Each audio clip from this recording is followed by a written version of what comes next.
What's good, people? We back with another video today. In this one, we're gonna be talking about the AFC West, but I'm gonna sprinkle in a little bit of the AFC South because, to be honest, there's not much to talk about with the AFC South. It's definitely the worst division in the AFC conference. You have the Houston Texans, who are trash.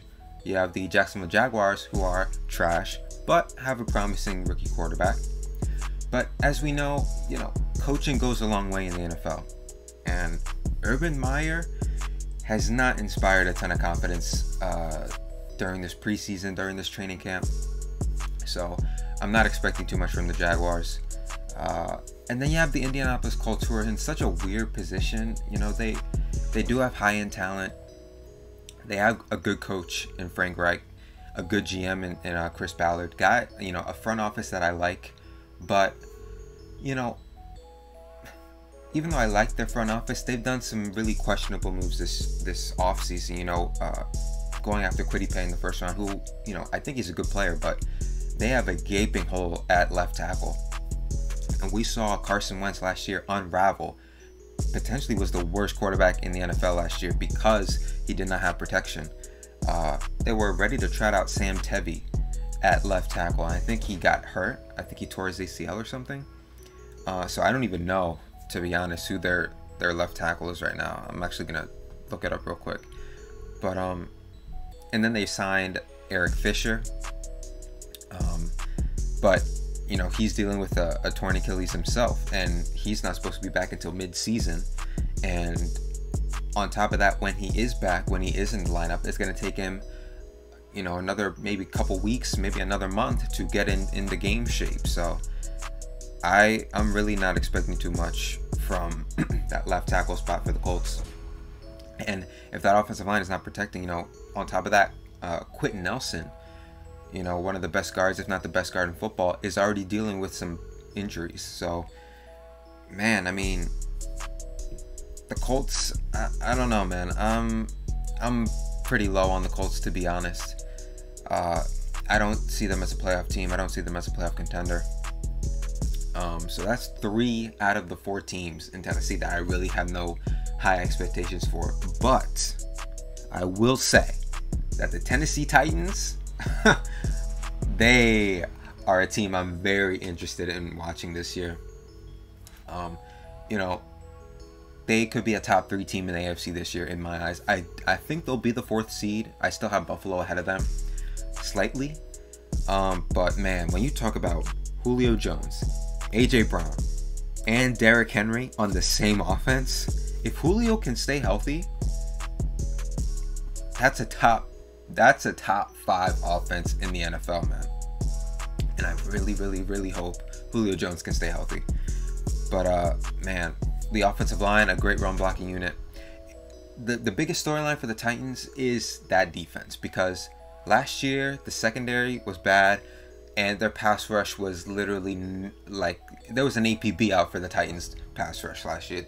You couldn't find them. You couldn't see them on the field when you're watching the games. They need their pass rush to step up. And, they brought in guys like Danico Autry from the Colts. Jeffrey Simmons is a stud, but he can't do it all alone. They did bring in Bud Dupree, a big free agent acquisition, probably their biggest free agent acquisition.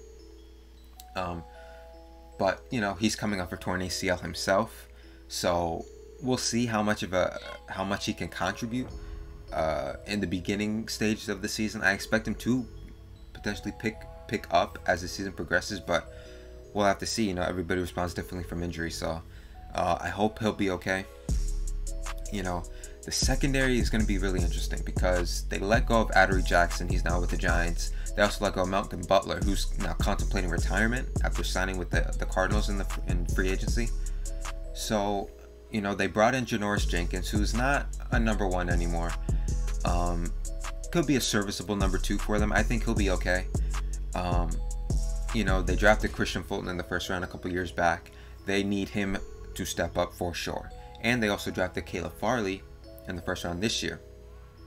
But, I've heard, some things that he's not looking too great early on in camp. And I guess that's to be expected considering he took a year off of playing football. He opted out last year, so And on top of that, he's got an injury history, so it makes sense that it's going to take him a little bit longer to get up to speed.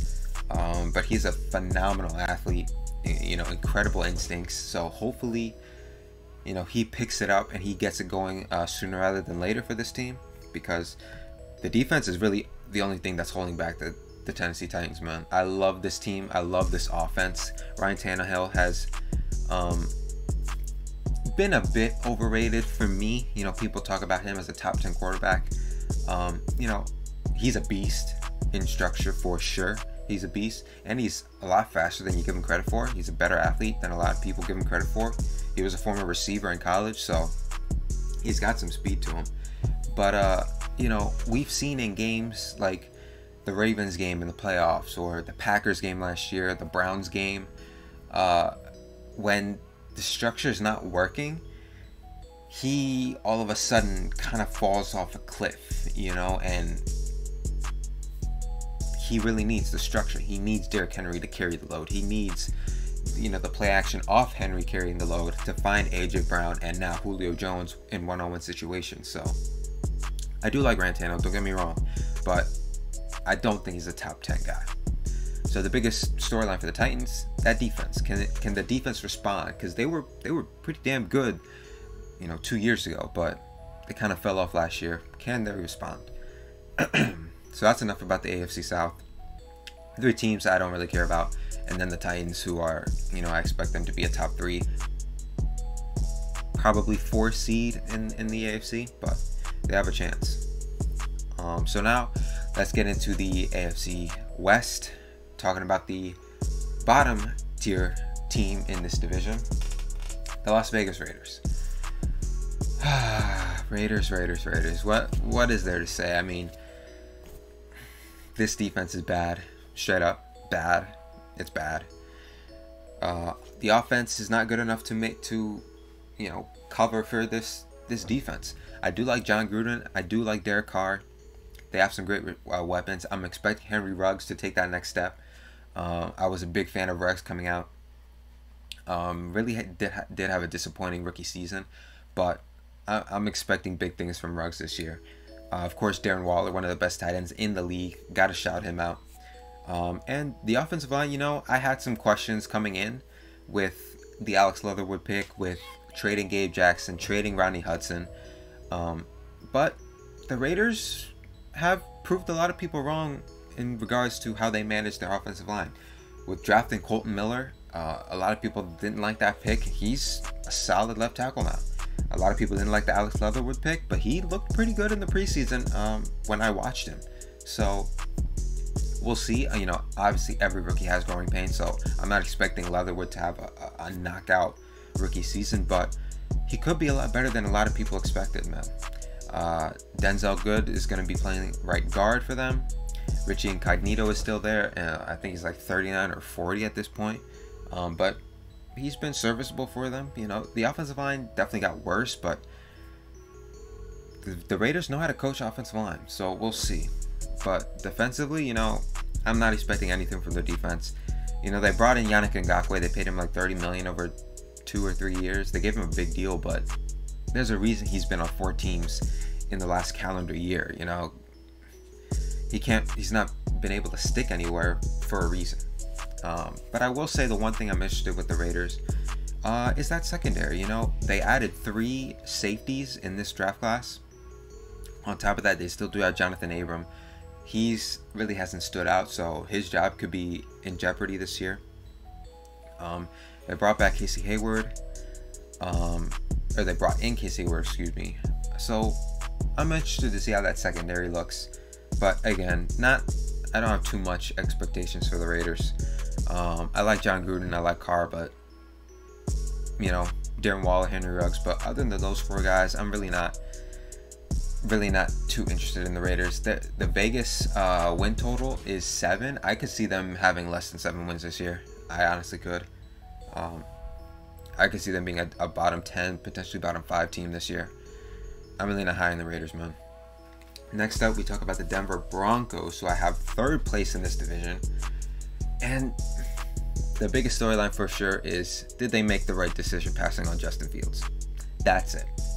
You're going from potentially Justin Fields in this offense with Cortland Sutton, Jerry Jeudy, with KJ Hamler, with Javonte Williams and Melvin Gordon, excuse me. A solid offensive line in which they added to it, drafting Quinn Miners and bringing in Bobby Massey, the right tackle from Chicago last year, and Graham Glasgow from Detroit, the guard from Detroit last year. So much talent on the offensive side just to start Teddy Bridgewater. Denver, what are you doing? They have a top, dare I say, a top 5 roster in the league outside of the quarterback spot. If they would have taken Justin Fields, man, with Pat Shermer at offensive coordinator, who, you know, say what you want about Pat Shermer as a head coach, but I think he's a damn good offensive coordinator. He made Daniel Jones almost break the rookie, you know, the touchdown record as a rookie. So he's a well-accomplished offensive coordinator in my eyes. I think he would have been able to do great things with Justin Fields. But alas, we won't know. They're trotting out Teddy Bridgewater, who's, you know, a very, very low ceiling guy, but he does raise the floor of your team compared to Drew Lock, who's the exact opposite. He's high ceiling, low floor.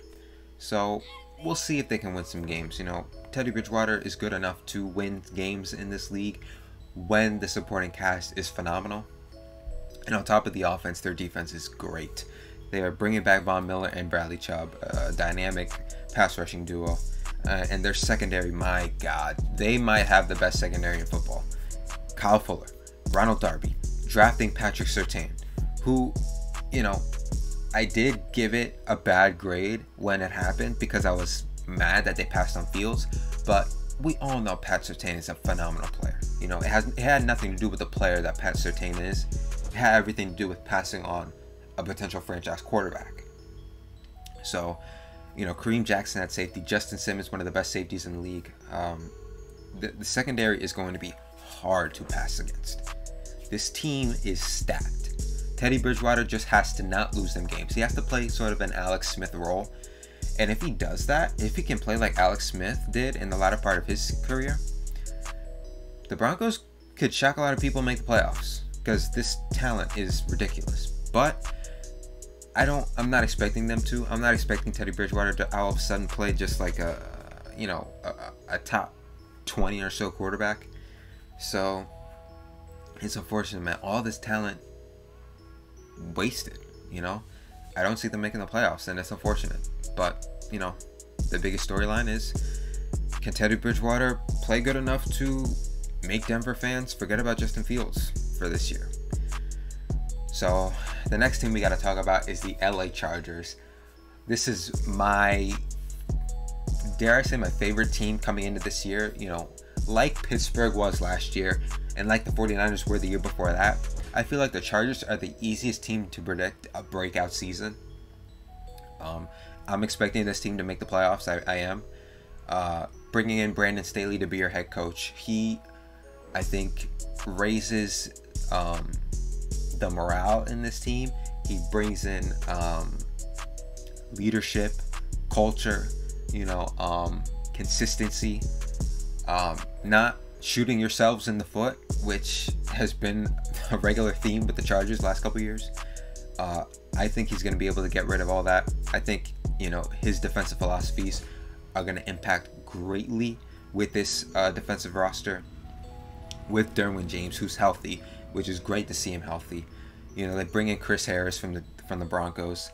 Asante Samuel Jr. was a steal of a second-round pick. He fits in perfect with Brandon Staley's defense, that quarters coverage, that Vic Fangio style that they're going to be implementing. You know, they got Joey Bosa. Linval Joseph is gutting up there in age, but I still like Linval Joseph. You know, Kenneth Murray is going to be interesting to see what he can do in this scheme. Man, I'm really interested to watch this defense and especially watch this offense under Justin Herbert. That might be the biggest storyline for the Chargers. Can Justin Herbert do it again? Can he prove that last year was not just a fluke, was not just a one-year wonder? You know, there wasn't fans in the stands. He wasn't dealing with you know, crazy fans and the defense being able to charge themselves up with the fans. So can he keep it up? Can he do it again? Can he replicate what he did last year, or potentially even, you know, get even better than what he did last year? And the supporting cast is great. Keenan Allen, one of my favorite receivers, a top 5 receiver in my eyes. Mike Williams is damn good, you know, field stretcher, a jump ball, you know, a goal ball, go get it receiver, which pairs well with Justin Herbert's arm strength. You know, Jalen Guyton, who's a sort of like a Deshaun Jackson in this offense, a deep speed field threat. You know, and then on top of that, the offensive line got a lot better. Rashawn Slater in the first round. I was kicking myself when the Giants passed on Rashawn Slater. He's going to be awesome. He's looked pretty good in preseason and training camp so far. As everything's been positive with Rashawn Slater, so that's good to see. They bring in Matt Filer, a versatile guard tackle from the Steelers last year. And then, of course, the big free agent grab in Corey Linsley from the Packers, all-pro, you know, potentially the best center in football. Man, bring in Jared Cook to help mentor Donald Parham, and also Jared Cook, you know, older but still good, still quick enough to make plays. And then, of course, Austin Eckler back healthy. Sky's the limit for the Chargers, man. I don't quite have them winning the division, but I do see this team as a wild card team. And once they're in the playoffs, you know, if they're healthy, they can win. They can beat a lot of teams in the playoffs, man, because they are stacked. So that's it about the Chargers. And of course, no surprise here, we're talking about the Kansas City Chiefs, who I'm expecting to be the 1 seed in the AFC. I'm expecting to win this division. They bring back all their skill position players, you know, but the biggest storyline is this offensive line, because they didn't bring anybody back on the offensive line. It's a new unit from left tackle to right tackle. Orlando Brown, Joe Thuney, Creed Humphrey, Trey Smith, Lucas Niang. 3 of those guys are rookies or second-year players. So I'm very, very curious to see how this offensive line is going to play out. They're trusting a lot in these rookies, and don't get me wrong, they've looked damn good in preseason. So there's no reason, you know, to believe that they're going to fail. But they are still rookies. They're going to have growing pains. It's the preseason. The regular season is very different. We all know this. And I also want to talk about Orlando Brown, because even though I did think that the Chiefs, you know, initially I thought the Chiefs won the trade, but I've seen some clips and videos, and that's all they are, just training camp clips of Orlando Brown getting beat badly. You know, again, they're just training camp clips. It's nothing too serious, I guess. But we do have to talk about that he's in a very different situation than where he was last year in Baltimore, where, you know, they're running the ball a ton. Lamar Jackson doesn't drop back too far in the pocket compared to Patrick Mahomes, who maybe he can drop back like 10-15 yards in certain times, and that puts a massive stress on the tackles that kind of need to be agile, need to be quick to get out in space. Orlando Brown is sort of a mauling type of guy, a big boy, great run blocker, but I think his pass blocking is going to be tested with Patrick Mahomes', you know, need to really drop back far in the pocket. So I'm interested to see how Orlando Brown works in this offense. But honestly, if the offensive line is good, the Chiefs can win the Super Bowl. That's what it comes down to. They can beat anybody in the league, even with a weak offensive line. But you add in the offensive line, you know, raising the ceiling of the offensive line, they can beat anybody, man. And this team could be really, really, really scary if all these pieces in the offensive line hit. Man, I can't wait to watch the Chiefs, bro. And week 1, Chiefs, Browns. You know, I'm a Browns fan. So Chiefs and Browns week 1 is going to be so much fun. The 2 best teams in the AFC, in my eyes, squaring off in week 1. And I expect them to square off again in the playoffs. But that's it for me, guys, for this video. Next video, we're going to be talking about the NFC. I also am going to be making a video predicting each team's win-loss as well as who I have in the Super Bowl, who I have in the playoffs. A lot of fun stuff heading into Thursday Night Football. Make sure you guys like the video, subscribe, hit the thumbs up, follow me on Twitter, Instagram. They'll be in the comment section below. Appreciate the love, appreciate the support, and as always, see you soon. Peace.